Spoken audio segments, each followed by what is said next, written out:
Bismillahirrahmanirrahim. Assalamualaikum warahmatullahi wabarakatuh. Waalaikumsalam warahmatullahi wabarakatuh. Alhamdulillahilladzi anzala ala abdihi alkitaba wa lam yaj'al lahu 'iwaja. Alhamdulillahilladzi bi ni'matihi wa fadlihi tatimmu shalihat. Asyhadu an la ilaha illallah wahdahu la syarika lahu wa asyhadu anna Muhammadan abduhu wa rasuluhu la nabiyya ba'dah. Allahumma shalli wa sallim wa karim wa barik ala nabiyyina wa syafi'ina wa maulana wa qudwatina wa imamina Muhammad wa ala alihi wa sahbihi wa man tabi'ahum bi ihsanin ila yaumiddin. Amma ba'd. Sahabatku jamaah majelis keluarga Nisa yang mudah-mudahan senantiasa dirahmati Allah Subhanahu wa taala. Alhamdulillah wa syukurillah, di pagi ini Allah masih memberi kita waktu, usia dan juga kesehatan tentunya sehingga masih bisa berjumpa dalam majelis ilmu bersama guru kita. Luar biasa, insya Allah kita akan kembali kaji sebuah kitab penting atau sekiranya kayak sebuah karya yang sangat monumental yang membuat kita sadar bagaimana perjalanan hidup kita nanti di akhirat kelak. Salawat dan salam tentu senantiasa kita curahkan kepada Nabi kita alaihi wassalam, beserta keluarganya, para sahabat, dan juga mudah-mudahan kita termasuk umatnya yang kelak akan mendapatkan syafaat dari uzma dari beliau, dan tentu bersama-sama merasakan kenikmatan berada di surganya Allah Subhanahu wa taala, bahkan berjumpa dengan beliau Nabi kita alaihi wasallam, juga berjumpa dengan para sahabat di sini, dengan para guru yang tentu menjadi kenikmatan ketika kita saling berkunjung di dalam surganya Allah Subhanahu wa taala. Surga Firdaus, surga yang selalu kita minta, dan kata Rasulullah, maka ketika kita minta surga, maka mintalah surga tertinggi, yaitu surga Firdaus. Sebagaimana sebuah tema yang sudah dibahas oleh guru kita di pekan lalu, di Jumat lalu, tentang surga ya. Syekh Arba'al Sirjani pernah menulis sebuah buku tentang siapakah mayyashtaril jannah, siapakah yang mau membeli surga. Beliau menyebutkan infak fisabilillah adalah sebuah jalan untuk membeli surga. Tentu harga surga tidak serendah apa yang kita bayangkan dengan infak yang kita berikan. Tentu karena rahmat Allah kita bisa masuk surga, bukan amal-amal soleh yang kita lakukan. Itu sebagaimana juga disabda Rasulullah. Tapi Rasulullah pernah mengingatkan untuk berinfak walau bisyikri tamar, walaupun hanya dengan sepotong belahan dari satu butir kurma ya. Itu adalah salah satu cara untuk bisa kita terhindar dari neraka, kata Rasulullah. Dan itulah yang Sayyidul Ayyam ini, dengan keistiqomahan kita untuk bersedekah, berinfak fisabilillah, karena dengan infak inilah mudah-mudahan Allah Subhanahu wa taala tadi disebutkan dalam sabda Nabi akan menghindarkan kita dari api neraka dan menjaga kita bahkan di dunia pun. Dengan infak itu pula Allah akan menambah rezeki kita dan menghindarkan kita dari segala mara bahaya. Mudah-mudahan juga dengan infak itu pula keberkahan keluarga kita bertambah terus, dan alhamdulillah keberkahan ilmu bersama guru kita bagus, karena kita kembali mengulas tentang kenikmatan surga yang kemarin sudah dibahas oleh guru kita. Dan alhamdulillah, dan menemani kita setiap hari Jumat dan juga setiap malam ya, di setiap malam menemani kita dengan ini, kita insya Allah akan membahas kembali sebuah tema tentang kitab Tazkirah. Baik, Tuan Guru, Alhamdulillah, Masya Allah, tabarakallah, habis. kita kembali membaca sebuah tema tentang surga ya. Karena insya Allah Insya kita kemarin sesungguhnya sudah dibayangkan juga ya, betapa kenikmatannya yang luar biasa disebutkan dalam Al-Quran berhadis Nabi dalam hadis qudsi ya, bahwa surga ini yang tidak bisa dilihat oleh mata sesungguhnya nggak bisa pernah terdengar tentang kalimat itu. Walaupun Al-Quran mengulas sedikit demi sedikit ya tentang keadaan surga gitu ya. Baik, tafadhol masykurah untuk kembali melanjutkan sebuah tema penting tentang bagaimana kalimat tersebut.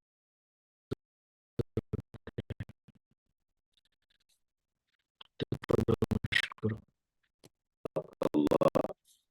Assalamualaikum warahmatullahi wabarakatuh.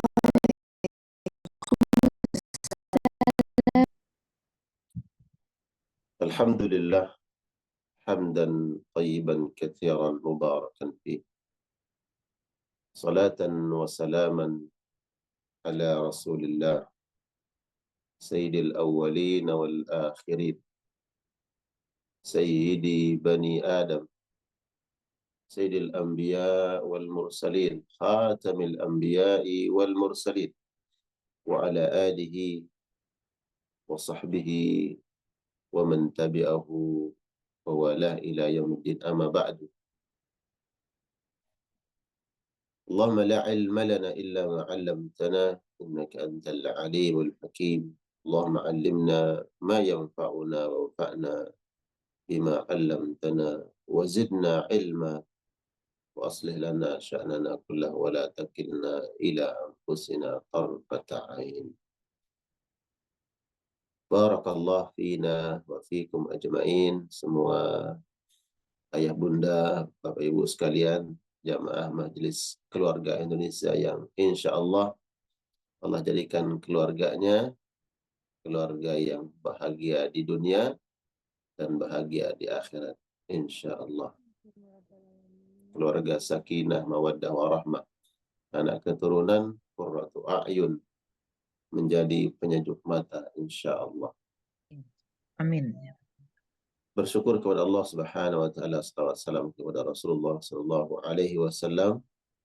Semoga ketika kita membaca selawat kepada Nabi sallallahu alaihi wasallam dengan penuh kecintaan, mahabbah, penuh kerinduan, syauq ila Nabi sallallahu alaihi wasallam, semoga semua itu menjadi penyebab Allah Subhanahu wa taala menghantarkan kita kelak meraih syafaat terbaik dari baginda Nabi Muhammad sallallahu alaihi wasallam, masuk surga tanpa hisab, tanpa adab, insyaallah. Barakallahu sekali, syukran yang terus membantu kajian kita di pagi hari ini, insyaallah dengan wajah yang ceria, bahagia sekali, insyaallah. Semoga selalu diberikan kesehatan untuk semua teman-teman di MKI. Barakallah. Amin. Baik, kita akan melanjutkan membahas kitab At-Tadhkirah. Pada pertemuan yang lalu kita sudah mengkaji beberapa bab yang berbicara tentang kenikmatan surga yang Allah persiapkan bagi hamba-hambanya yang salihin, yang soleh. Dan sempat kita singgung pada pertemuan yang lalu karakter-karakter orang-orang yang soleh yang menjadi pewaris surga Allah Subhanahu wa taala. Bab berikutnya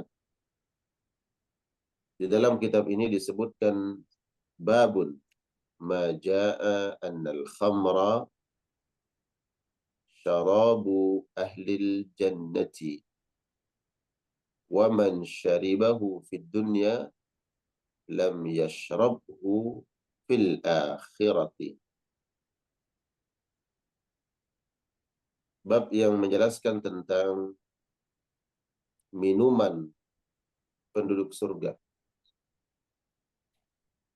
Bahwa khamr adalah minuman para ahli surga, penduduk surga. Wa man syaribahu, barang siapa yang meminum khamar yang Allah haramkan di dunia, lam yashrabhu fil akhirah, maka Nabi menyebutkan orang tersebut kelak tidak akan dapat meminum salah satu minuman yang ada di surga, yaitu khamar. Telah datang kepada kita berupa khabar sabda Nabi Shallallahu Alaihi Wasallam bersumber dari sahabat Abu Hurairah radhiyallahu taala anhu an Nabi Shallallahu Alaihi Wasallam annahu qala, bahwa sesungguhnya Rasul Shallallahu Alaihi Wasallam telah bersabda, man labisal harira fid dunya lam yalbashu fil akhirah. Siapa yang menggunakan sutra atau memakai sutra di dunia, maka di akhirat nanti dia tidak dapat memakai sutra. Wa man syaribal khamra, dan siapa yang meminum khamar, yang memabukkan di dunia, lam yashrabhu fil akhirah, maka di akhirat nanti dia tidak dapat minum khamar. Wa man syariba fi aniyatiz zahab wal fiddah, siapa yang minum menggunakan aniyatiz zahab, bejana atau perabotan dari emas dan perak, lam yashrab biha fil akhirah, maka dia tidak bisa menggunakannya untuk minum nanti di akhirat. Tsumma qala Rasulullah sallallahu alaihi wasallam, kemudian Nabi melanjutkan sabdanya, libasu ahlil jannati, bahwa sutra itu adalah pakaian penduduk surga. Wa syarabu ahlil jannati, dan khamar adalah salah satu minuman penduduk surga. Wa niyatu ahlil jannah, emas dan perak menjadi bejana orang-orang yang akan masuk surga. Baik. Di dalam hadis ini Nabi Shallallahu Alaihi Wasallam menjelaskan satu pakaian penduduk surga. Yang kedua, salah satu minuman yang Allah siapkan bagi penduduk surga adalah minuman yang berasal dari khamar. Tapi khamar disebutkan dalam hadis yang lain adalah khamar yang tidak memabukkan. Kemudian penjelasan yang ketiga dari Nabi Shallallahu Alaihi Wasallam, ya, bahwa perabotan atau bejana yang digunakan untuk makan, minum, untuk dihidangkan makanan dan minuman ahli surga adalah dari emas dan perak. Ini yang faidah yang dapat kita dapatkan dari hadis Nabi Shallallahu Alaihi Wasallam, bahwa di antara pakaian penduduk surga adalah Allah siapkan dari sutra. Dan Nabi melarang seorang laki-laki dalam sebuah hadis untuk menggunakan sutra. Dan Nabi melarang seseorang makan dan minum dari bejana berasal dari emas dan perak. Pada pertemuan kitab Matan Ghayah wa Taqrib di mazhab Syafi'i itu dijelaskan dalam kitab ini. Matan Ghayah wa Taqrib yang kita bahas pada minggu lalu di majelis tazkiyah. bahwa ada larangan kita menggunakan emas dan perak sebagai ya, bejana untuk minum, makan ataupun minum. Dan di dalam hadis ini Nabi menjelaskan larangan-larangan tersebut. Kemudian dijelaskan bagaimana kalau selama hidup di dunia ada orang yang terlanjur sempat melakukan larangan Allah berupa memakai pakaian sutra, kemudian minum minuman yang memabukkan, yaitu minum khamar. Ketika dia nanti Allah takdirkan masuk surga, apakah dia bisa memakai pakaian sutra tersebut dan mungkinkah dapat minum dari minuman khamar yang ada di surga? Dalam penjelasan para ulama terkait hadis ini, idza lam yatub minha, kalau dia meninggal dunia dan dia belum bertobat kepada Allah dari dosa memakai pakaian sutra, dosa meminum minuman khamar, maka di akhirat nanti salah satu yang tidak didapatkan walaupun dia sudah masuk surga adalah apa yang dilakukan semasa hidup di dunia dan dia belum bertobat. Jadi seandainya ada orang yang meninggal dunia dan dia belum bertobat dari dosa minum khamar, tapi dia ahlu tauhid. Ya, dia ahlu tauhid, karena di antara janji Nabi SAW adalah seluruh ahli tauhid dia akan masuk surga. Nah, orang yang minum khamar selama hidupnya di dunia dan belum bertaubat dan dia meninggal dunia, disebutkan dalam kitab ini tidak akan dapat minum dari minuman khamar yang ada di surga. Adapun minuman yang lain seperti yang disebutkan pertemuan yang lalu, ada bahrul laban, minuman-minuman dari susu, kemudian bahrul asal, minuman dari madu, ya, dan minuman-minuman yang lain. Dia dapat minum, tapi dari khamar karena dia belum bertobat kepada Allah Subhanahu wa taala dan dia meninggal dunia, disebutkan dalam kitab ini bahwa dia tidak dapat minum khamar. Nah, ini kemudian dijelaskan pentingnya untuk at-taubah minaz dzambi, bertaubat kepada Allah dari dosa-dosa yang dilakukan. Ya. Karena Nabi SAW sebutkan at-taibu minaz dzambi kaman la dzamba lahu. Orang yang bertaubat dari dosa, maka Allah ampuni, Allah bersihkan dosa-dosanya. Nah, kalau ada orang yang minum khamar, mabuk semasa hidup di dunia, kemudian dia bertobat kepada Allah, meninggal dunia, maka penjelasan hadis ini nanti dia dapat minum dari minuman khamar yang ada di surga. Kalau dia tidak bertobat, maka itu yang dilarang. Ya, dia tidak mendapatkan nikmat itu. Ya. Tentu ini penjelasan para ulama. Wallahu a'lam, Allah yang maha tahu. Karena tentunya tidak ada yang memiliki hak mutlak terkait surga dan neraka kecuali Allah Subhanahu wa taala.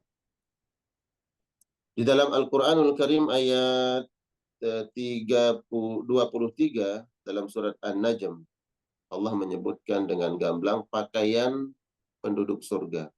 Sebagaimana disebutkan oleh Nabi, di antara pakaian penduduk surga adalah sutra. Ya. Di dalam surat Al-Hajj, ya, ayat 23, Allah Subhanahu wa taala berfirman, "Wa libasuhum fiha harirun." Dan pakaian-pakaian mereka di dalam surga adalah sutra. Ya. Dan penjelasan Nabi SAW dalam sebuah hadis larangan memakai sutra bagi kaum laki-laki dan dihalalkan, dibolehkan bagi kaum perempuan. Nabi sallallahu alaihi wasallam bersabda, "Hurrima libasul harir wal dhahab ala dhukuri ummati wa uhilla li inathihim."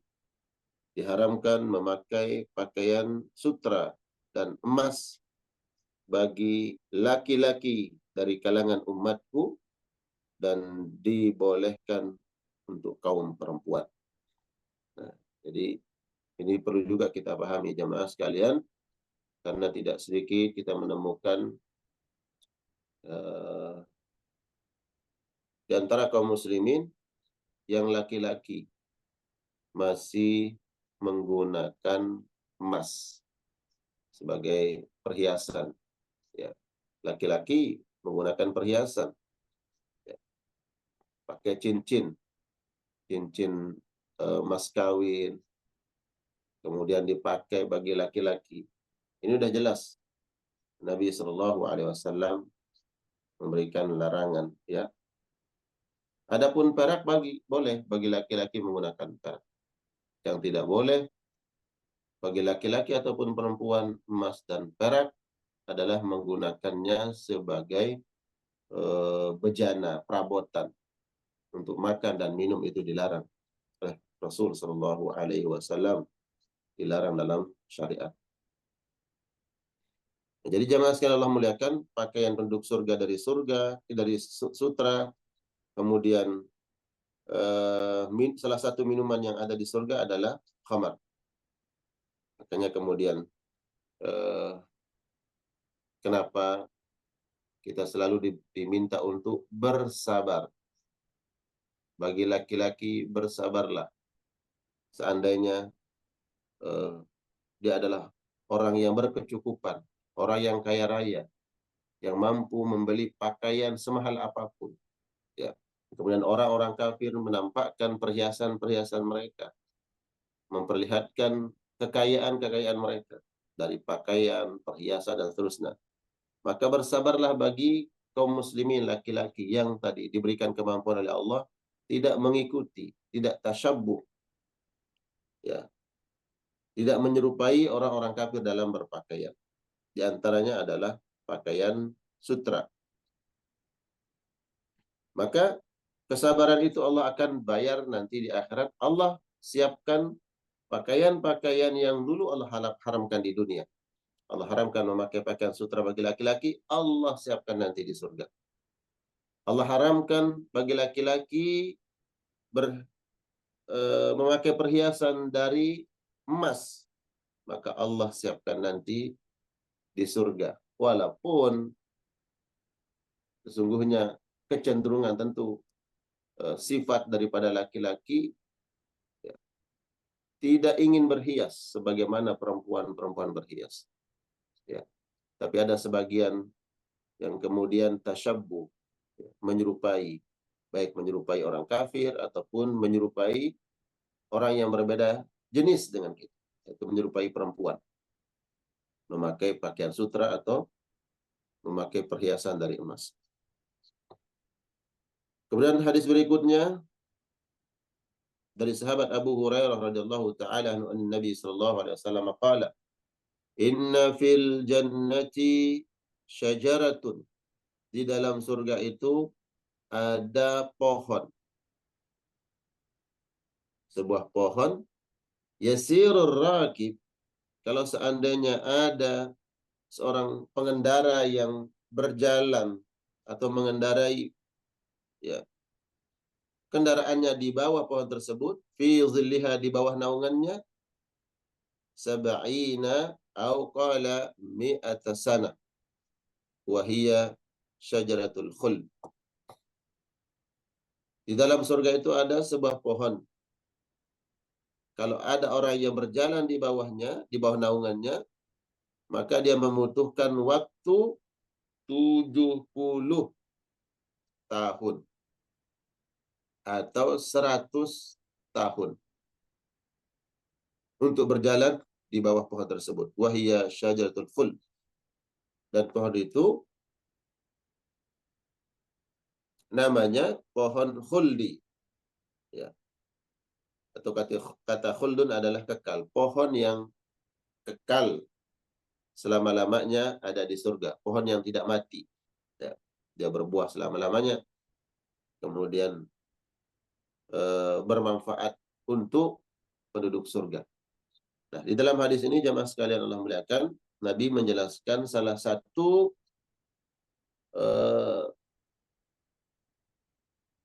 keindahan yang ada di dalam surga adalah bahwa ada pohon yang sangat rindang, bahkan sangat besar pohon tersebut.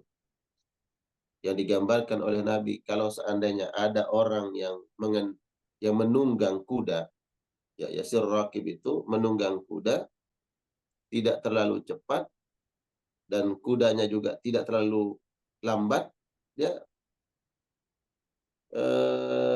ya pertengahan gitu ya, kuda tidak terlalu cepat dan tidak terlalu lambat. Seandainya dia berjalan di bawah pohon tersebut, maka membutuhkan waktu 100 tahun berjalan di bawah pohon tersebut. Nah, coba bayangkan bagaimana besarnya pohon tersebut.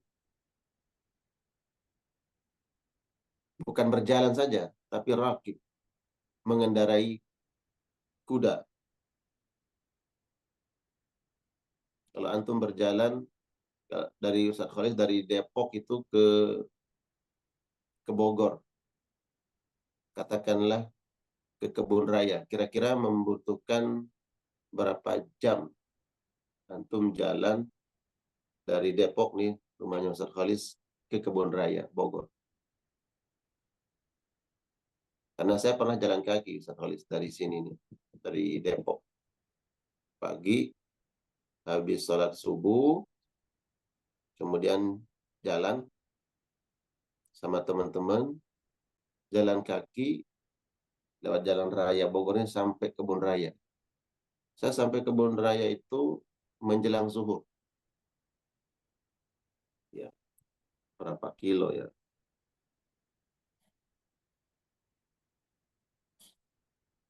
Saya cek dulu. Sekitar 26 kilo, Tuan Guru. Nah, coba Bunda Reni dari Depok berapa kilo Bunda Reni? 26, lihat di Google Map. 20 langsung Kebun Raya 26 26. kilo, 6 jam jalan kaki. 6 jam. Itu jalan kaki kalau nggak berhenti ya? Iya. Ya, istirahat. Bayangkan. Itu kita butuhkan waktu cuma berapa jam. Sekarang pertanyaannya, ada nggak pohon yang tumbuh di sini, ya batangnya di sini, kemudian daunnya rimbun sampai ke Bogor? Nggak ada. Sebesar-besarnya pohon nggak ada seperti itu. Lalu ini ada pohon di surga. Kalau kita berjalan di bawahnya itu membutuhkan waktu, ya bukan berjalan, ya sirur rakib, mengendarai tunggangan, katakanlah kuda atau onta atau begal keledai. Berjalan tidak terlalu cepat, tidak terlalu kencang, dan tidak juga lambat. Itu membutuhkan waktu 100 tahun. Jadi bayangkan bagaimana besarnya pohon itu. Itu baru satu pohon di surga. Kalau pohonnya saja seperti itu, lalu bagaimana luasnya surga? Bagaimana luasnya? Satu pohonnya kita menempuh jalan 100 tahun untuk berjalan di bawahnya. Makanya kemudian di dalam surat Al-Imran Allah sebutkan wasari'u ila maghfiratin min rabbikum wa jannatin arduha as-samawati wal ardu uiddat lil muttaqin. Bersegeralah kalian untuk mendapatkan ampunan Allah dan rahmatnya, dan surga seluas langit dan bumi Allah siapkan untuk hamba-hambanya yang bertakwa. Ya.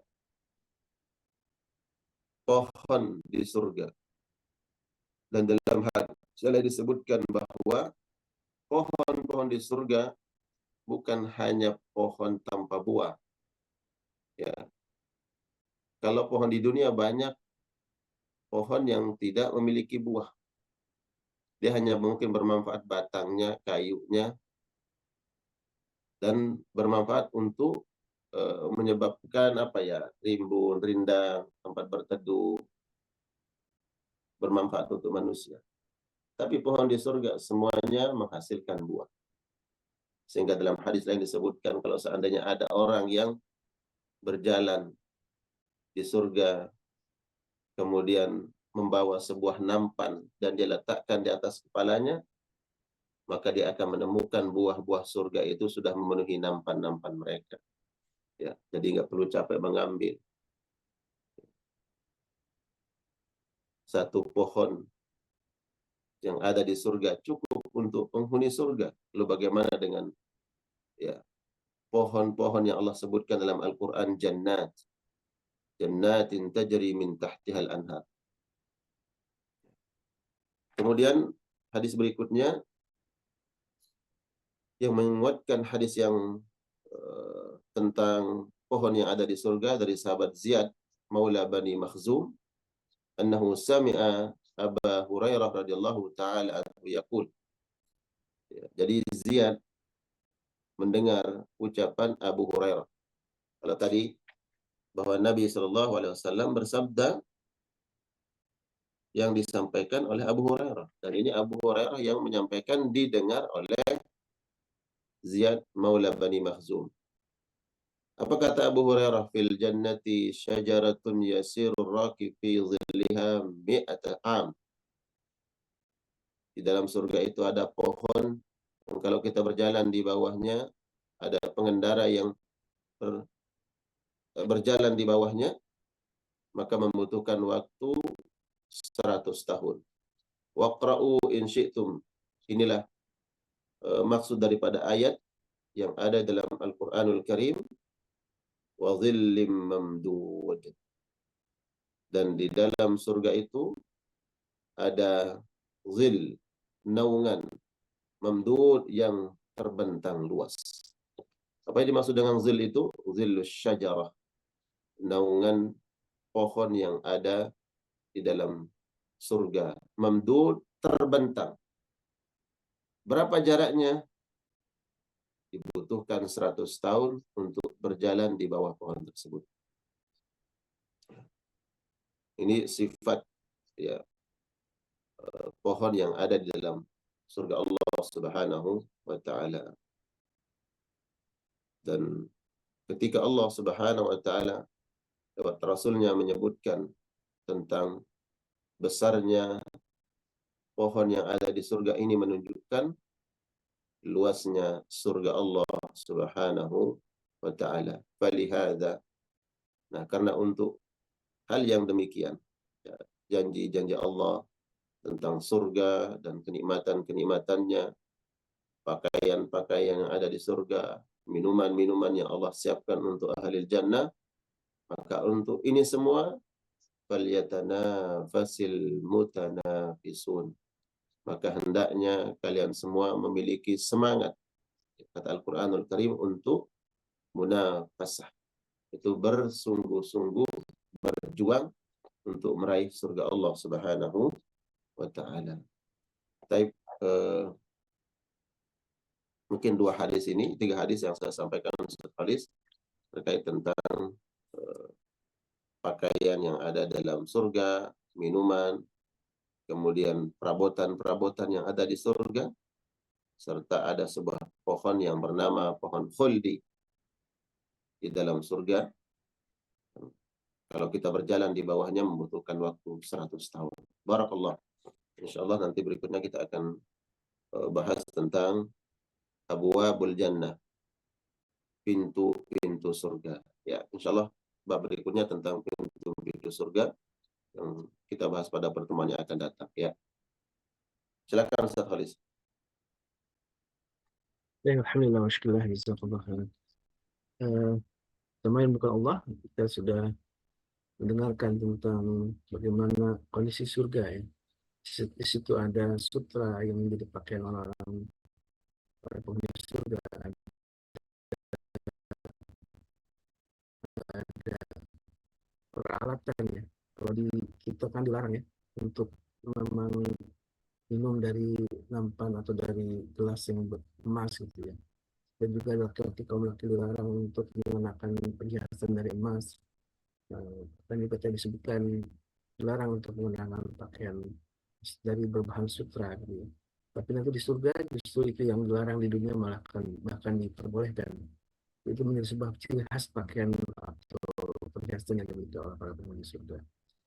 Masih ada waktu kita untuk uh, diskusi, untuk bertanya, dan uh, sambil mempersiapkan pertanyaan dulu, silakan jamaah untuk menyimak dulu informasi komersial berikut ini. أعوذ بالله من الشيطان الرجيم. Dr. Masaru Emoto dari Jepang meneliti bahwa air punya kemampuan respon auditif pada berbagai percobaannya.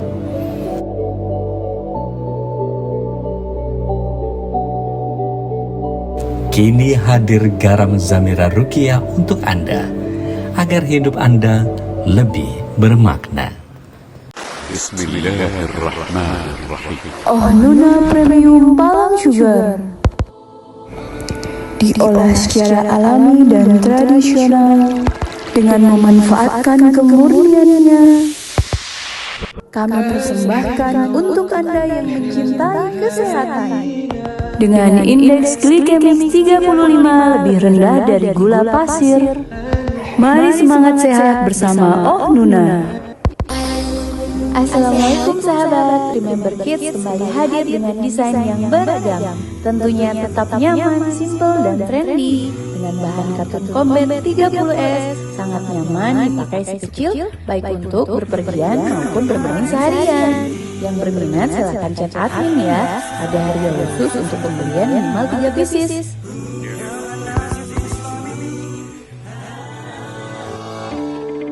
PMP 812 dibuat dengan bahan-bahan segar pilihan, dilengkapi dengan kuah cuko khas Palembang, sungguh menambah kekayaan rasanya. Segera diorder, dijamin ketagihan.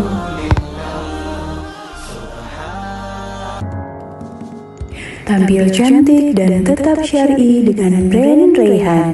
Dibuat dari bahan ceruti baby doll, sangat nyaman dipakai sehari-hari dan membuat kesan elegan. Desainnya original dan anggun. Segera order dan pilih warna kesukaanmu. Dapur Sundari Muarakuang menyediakan bermacam kuliner khas Palembang di kota Bandung. Tersedia juga paket pelajar, cuma goceng loh. Paketan vakum juga melimpah, cocok deh buat yang mau jualan lagi. Aneka produk bisa dicek di website Tokopedia dan lainnya, hanya di PMP Palembang 7 Saudara.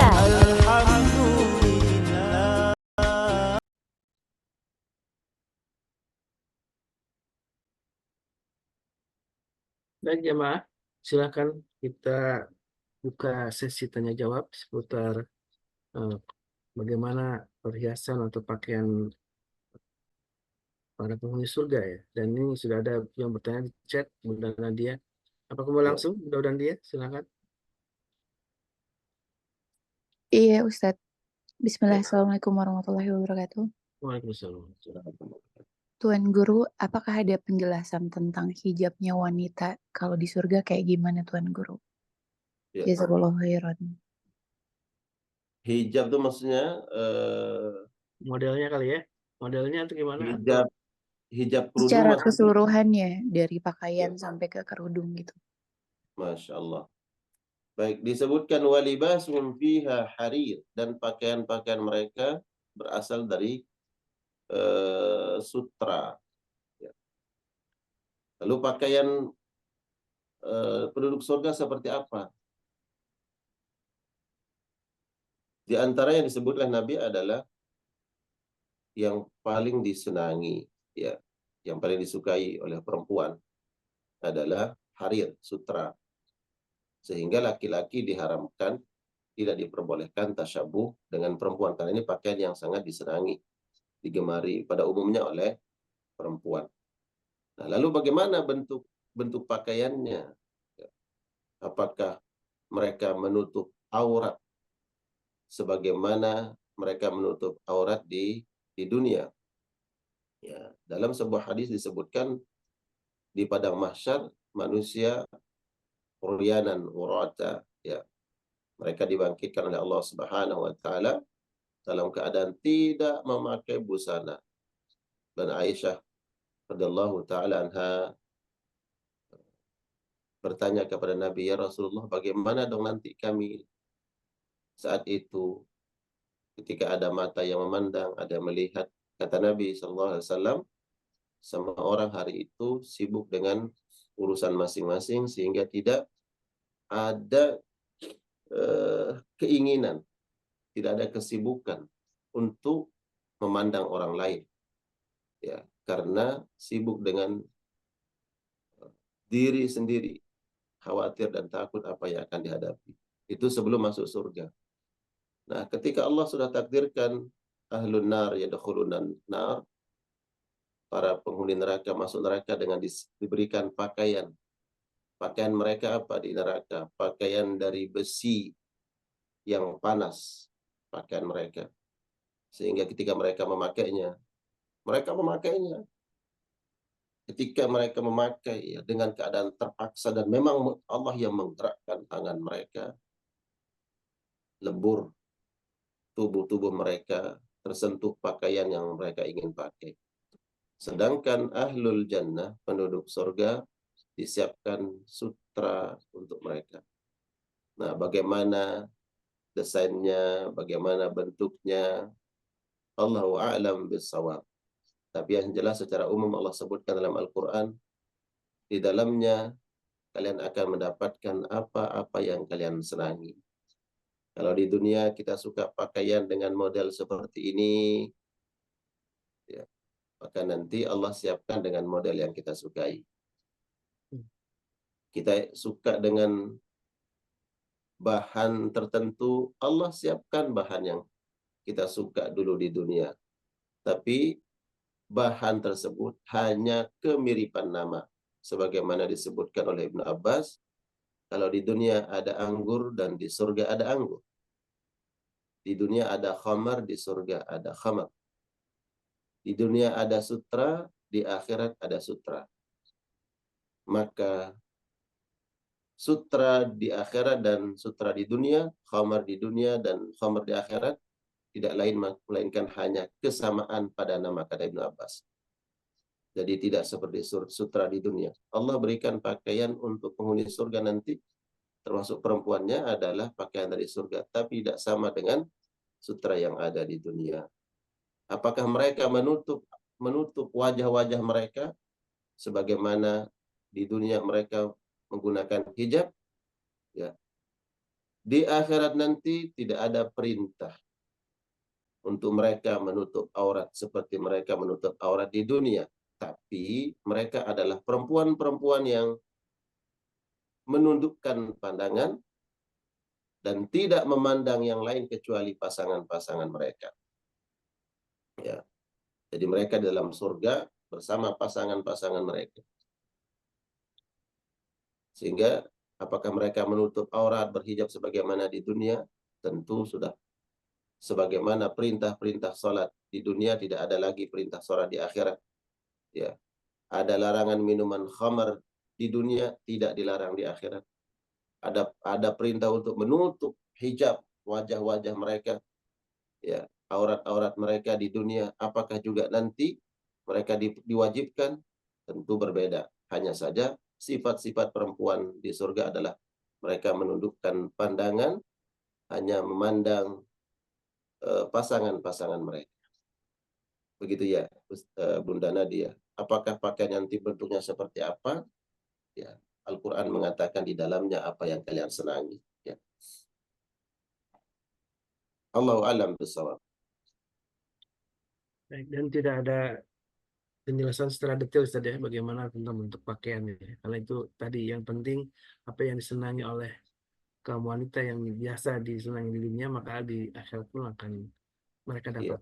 Jadi, Secara umum Al-Quran menyebutkan kalau Bunda Nadia sukanya warna pink, nanti Allah siapkan yang warna pink di surga. Kalau Bunda Nirwana sukanya warna merah, Bunda Darmi suka warna merah, nanti Allah siapkan warna merah di surga insyaallah ta'ala. Karena Allah siapkan di dalamnya apa-apa yang kita senangi, kecenderungan kita, hobi kita, kesenangan kita. untuk larangan sutra ya bagi kaum laki-laki di dunia ini, memang tadi kan ada satu ilat tentang tasyabuh tadi ya. Apakah ada hikmah lain tadi yang bisa didapatkan? Kenapa laki-laki dilarang mengenakan sutra juga memakai perhiasan emas ya? Baik, kalau kita mencari ilahnya atau alasan atau faidah kenapa Allah Subhanahu wa taala melarang bagi kaum laki-laki memakai perhiasan emas dan sutra, ya tentu di antaranya adalah tadi disebutkan tidak tasyabbuh. Ya, Allah memberikan sifat bagi laki-laki yang tidak ada pada perempuan. Allah memberikan sifat pada perempuan yang tidak ada pada laki-laki. Ada tabiat yang berbeda. Nah, maka karena tabiat ini sudah sunnatullah Allah berikan kepada manusia, maka kemudian jangan melewati tabiat-tabiat itu. Ya, sunnatullah, ketetapan Allah Subhanahu wa taala. Kemudian selain tasyabbuh ya, di antaranya adalah tadi tabiat fitrah laki-laki itu kulitnya dengan kulit perempuan berbeda. Yang saya temukan ya ilahnya atau faidahnya. Kulit laki-laki dan kulit perempuan berbeda. Sehingga kalau seandainya laki-laki menggunakan sutra, maka dia akan menimbulkan mudarat. Mudarat seperti apa? Allahu a'lam bishawab. Tapi ada rukhsah. Rukhsah maknanya kelonggaran atau kemudahan dalam syariat. Seandainya laki-laki memiliki penyakit alergi terhadap bahan tertentu, ya, kemudian penyakit itu tidak akan semakin parah, tidak akan menular kecuali kalau kita menggunakan sutra. Nah, kalau seandainya terjadi seperti itu, maka dalam Islam ada rukhsah. Karena ini pernah terjadi pada sahabat Abdurrahman bin Auf. Beliau diuji oleh Allah Subhanahu wa taala dengan penyakit yang kalau beliau memakai sutra, maka penyakit tersebut tidak semakin kambuh, ya, tidak semakin parah, sehingga Nabi merukhsah, memberikan keringanan bagi sahabat tersebut. Nah, ini menjadi hukum kalau seandainya ada orang yang mengalami hal yang sama, maka diberikan rukhsah. Kemudian penjelasan ulama, sutra yang betul-betul murni sutra. Ya. Mungkin tadi sengaja saya tidak sebut, mungkin ada di antara jamaah yang ingin bertanya. Ya. Karena tidak bertanya, maka saya jelaskan. Sutra yang murni sutra, tidak mamzuj, ya, muzayyaf, tidak yang tidak dicampur, atau dia bukan sutra yang betul-betul murni sutra. Ya. Yang diharamkan itu adalah sutra yang asli. Dan semua pakaiannya itu ya sutra, bukan dicampur. Umpamanya ada orang yang punya sehelai kain sutra cuman dikit. Dia gunakan hanya di ujung sini umpamanya. Ya, ini sutra nih. Tapi yang selainnya ini adalah bahan yang lain. Apakah diperbolehkan? Sebagian ulama mengatakan diperbolehkan. Ya, karena bukan seluruh pakaian. Yang diharamkan itu adalah menjadikan sutra sebagai pakaian utuh. Ya, seperti ini pakaian baju, ini baju dari sutra, itu yang diharamkan. Boleh dipakai apabila dalam keadaan darurat. Tapi kalau hanya sekedar menjadi Ustaz Falis, kalau umpamanya dia hanya di kantong saja, Aksesoris itu ya, atau apa ya? aksesoris Itu apa itu? aksesoris dari sutra, ya. Atau Maka kayak sebagian batik memperbolehkan. sutra Yang itu tidak boleh itu adalah murni sutra dan utuh berupa pakaian. Apakah itu kaos kaki? Kaos kaki kan utuh tuh kaos, namanya kaos kaki. Maka jangan, nggak boleh. Pakaian, baju dari sutra. Sarung, sarung dari sutra, nggak boleh. Ya. Allah alam bisawab. batik sutra itu nggak tahu saya apakah itu memang campuran atau pure ya. Mungkin Bunda Nadia bisa Nah, kan jadi yang kalau punya murni, batik sutra. betul-betul murni sutra, batik tadi betul-betul murni sutra, itu tidak diperbolehkan. Ya. Kalau masih campuran masih boleh saja ya. Sekali 50% Diperbolehkan. Iya, mix gitu kan mungkin dalam teknologi tekstil itu dicampur iya. bahan lain dan salah satunya untuk karena batik-batik mahal itu salah satunya yang saya tahu juga ada istilah batik sutra ya. Wallahu alam apakah ini pure sutra atau Itu memang campuran. Iya, kalau campur. dia murni, betul-betul murni sutra, maka tidak diperbolehkan. Dan kalau tidak bertobat kepada Allah, kadang ada orang yang betul-betul ya, ya kaya raya gitu ya, sehingga dia mampu bahkan beli sutra yang paling mahal, dia gunakan sebagai baju, ya digunakan sebagai kaos kaki yang utuh berupa pakaian, maka dilarang dalam Islam. Tapi kalau campuran, sebagian ulama memperbolehkannya karena tidak murni sutra. Ya. Allah a'lam bishawab. Saya sempat baca juga saat kalau larangan emas itu memang ternyata kalau secara medis pun berbahaya tadi ya katanya. Karena ada migrasi atom atau partikel emas itu ke dalam darah manusia laki-laki ya. Dan kalau Iya. perempuan itu bisa dikeluarkan lewat darah haid gitu ya.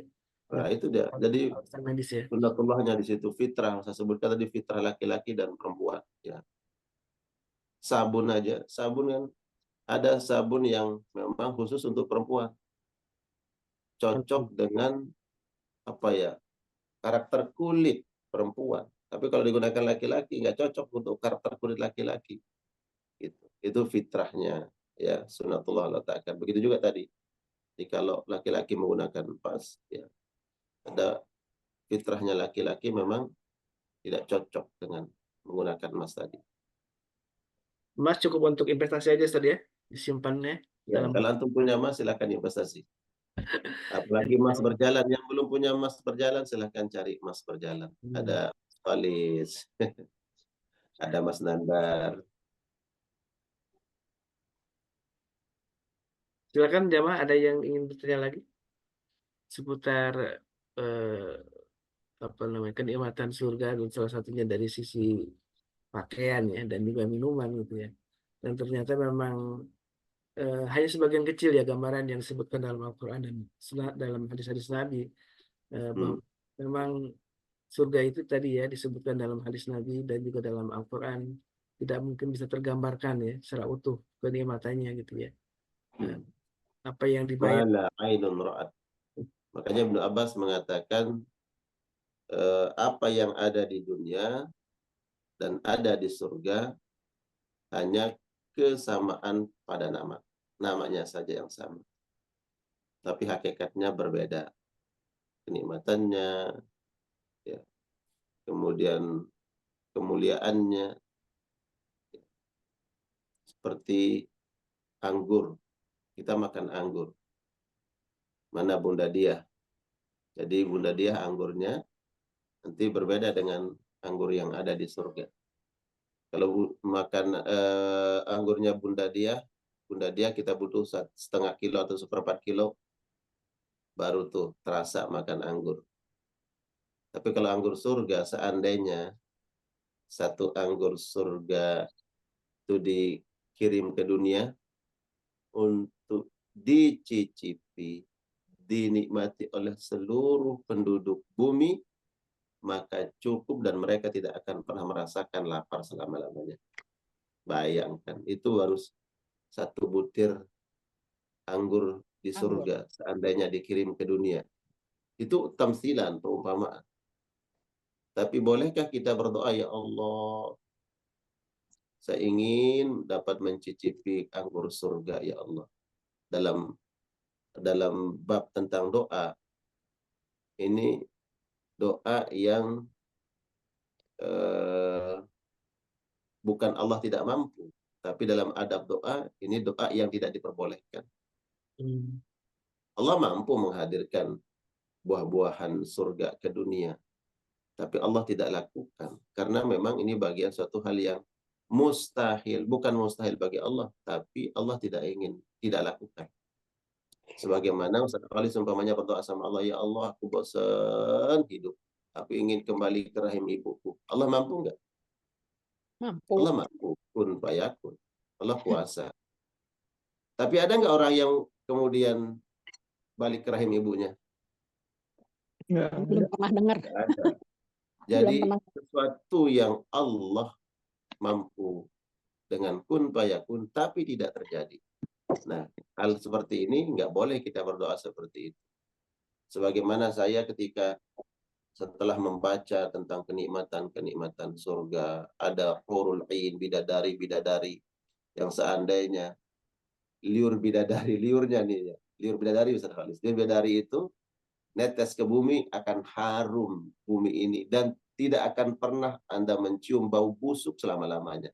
Itu satu tetes liur bidadari. Tapi boleh nggak saya berdoa, ya Allah, begitu ya bidadari surga, ya Allah, saya ingin menikah dengan bidadari surga di dunia. Bisa nggak? Allah mampu, Allah bisa. Kun fayakun. Tapi mustahil terjadi. Mustahilnya bukan mustahil bagi Allah, ya, tapi mustahil dalam ketetapan Allah Subhanahu wa Ta'ala. Hanya kemudian anggur dunia beda dengan anggur akhirat. Kesamaan hanya pada namanya saja. Tadi ada suara Bunda Dia. Iya, Bunda ada. Dia. Iya. Kita kenyang makan anggur Bunda Dia kalau kilo kali. Ya, Nanti tapi kalau anggur surga cukup sudah, satu aja udah kenyang. insya Allah nanti saya kirim kalau sudah Bukan Bunda Dia. sudah Nggak, ini kan berbuah. sebagai contoh aja. Contoh aja Bunda Dia. Ya Allah.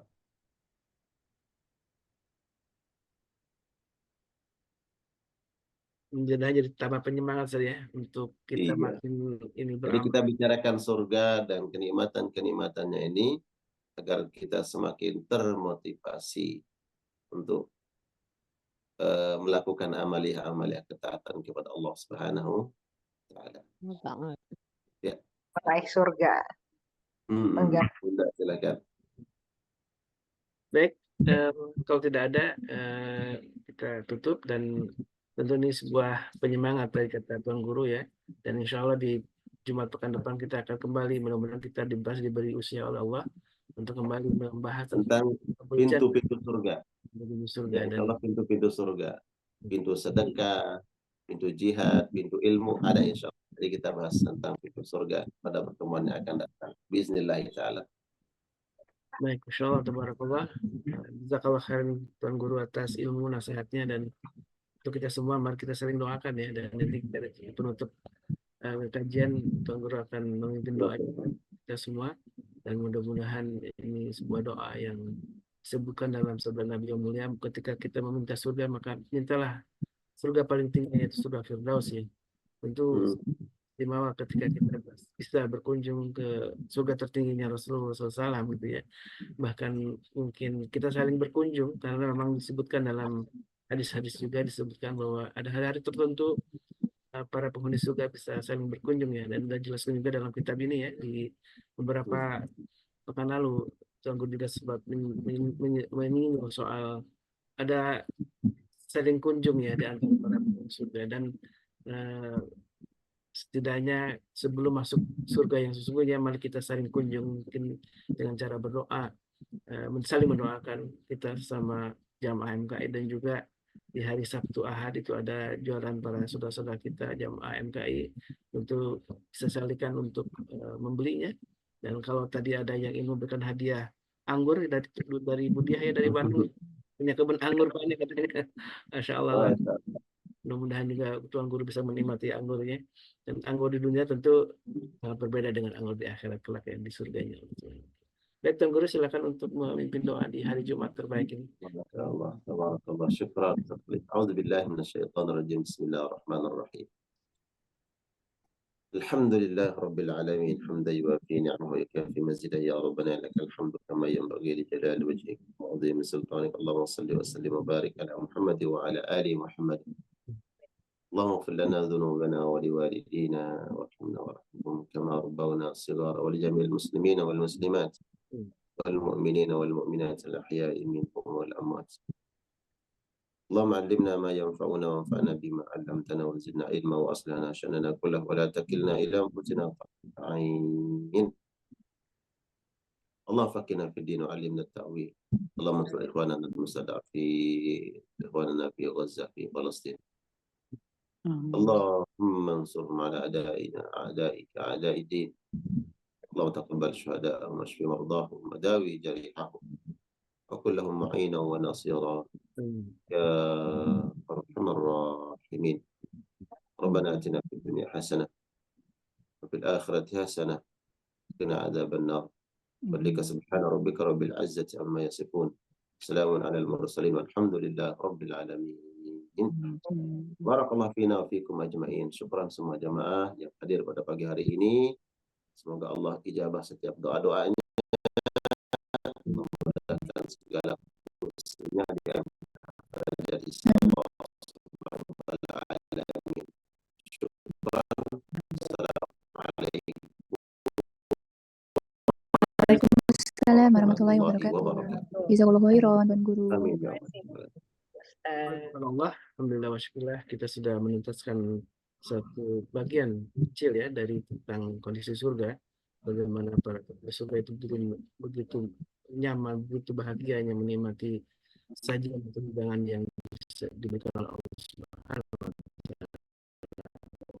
Dan itu sajian hidangan dari Allah ini salah satunya bisa kita raih dengan amal-amal soleh kita.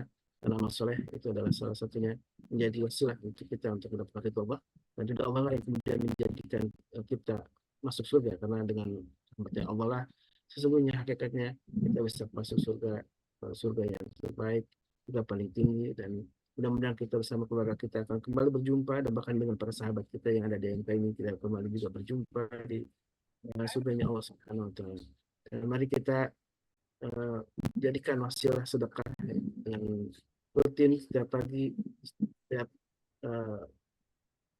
kajian gitu ya, untuk tidak hanya mendapatkan ilmunya tapi juga keberkahan dari harta kita, yang insya Allah semua harta yang diamankan kepada kami salurkan. Salah satunya untuk saudara kita di Gaza lewat Golden Future, juga ada beberapa yang juga disalurkan untuk Jira Qur'annya Tuan Guru Sepan Pajar untuk para santrinya ya, dan juga ada rumah tahfidz Al-Kausar juga. Dan insya Allah mudah-mudahan semua amal yang diberikan dari jamaah untuk fisabilillah untuk perjuangan dakwah ini, Allah akan ganti dengan yang terbaik. Jazakumullah khairan katsira.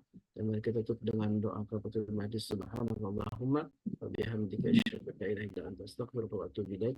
Assalamualaikum warahmatullahi wabarakatuh. Waalaikumsalam warahmatullahi wabarakatuh. اللهم ارحمنا بالقرآن واجعله لنا إماما ونورا وهدى ورحمة. اللهم ذكرنا منه ما نسينا وعلمنا منه ما جهلنا وارزقنا تلاوته آناء الليل وأطراف النهار واجعله لنا حجة يا رب العالمين.